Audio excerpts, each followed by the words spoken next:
In a classic experiment from 1972, the participants were divided into two groups. The members of the first group were told that they would receive a small electric shock. The members of the second group were told that the risk of receiving a small electric shock was 50%. By checking the heart rate, nervousness, sweatiness, etc., the researchers measured the level of anxiety of the groups. The result was rather shocking. There was absolutely no difference between the groups. They replicated the experiment with a series of reduction in the probability of the electric shock, from 50% to 20% and finally to 10%. The result? Still no difference. However, when they announced that they would increase the strength of the electric shock, both groups' anxiety levels rose again by the same degree, regardless of the percentage of probability for the second group.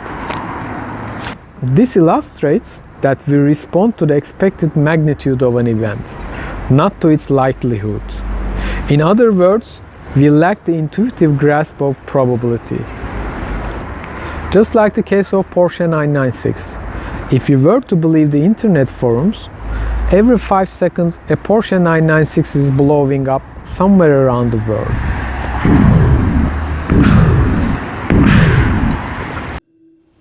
However, the frequency is significantly less than that.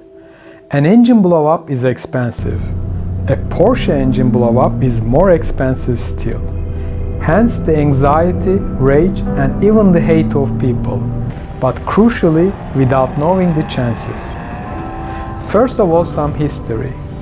Back then, Porsche was not the successful and cash-generating company that it is now. Its financial state was less than great, and it was not the smooth operating marketing machine.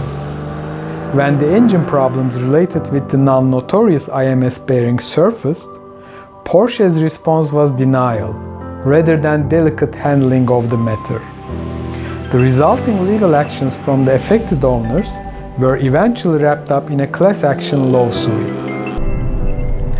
By the way, for those of you who are not familiar with the term, IMS is the shaft connecting the engine camshaft to the engine crankshaft, which permits the transfer of force from the pistons to the transmission and its related drive chains.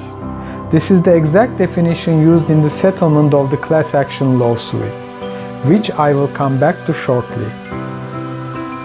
I do not want to dive deeper into technical details or the remedies regarding the IMS bearing in this video.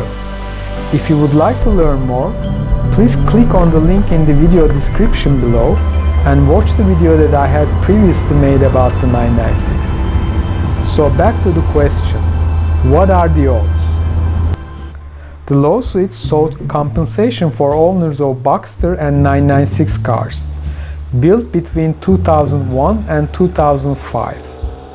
The original action was to include the 98 and 99 models as well. But the IMS failure rate on these 3.4-liter cars was so low that it was decided to exclude them from the action. The very reason for that was the engines in the 99 and 98 models used dual-row IMS bearings. So they were significantly more robust and the failure rate was less than 1%. And here is the extract from the settlement regarding the probability of failure for the rest of the cars. Discovery and investigation establishes that Porsche adopted a single-row design for the IMS in 2001. The payment of warranty and goodwill claims of owners of Porsche vehicles with this design of the IMS spiked up to between 4% to 8% of all such vehicles in the United States, and 4% to 10% of all class vehicles in California.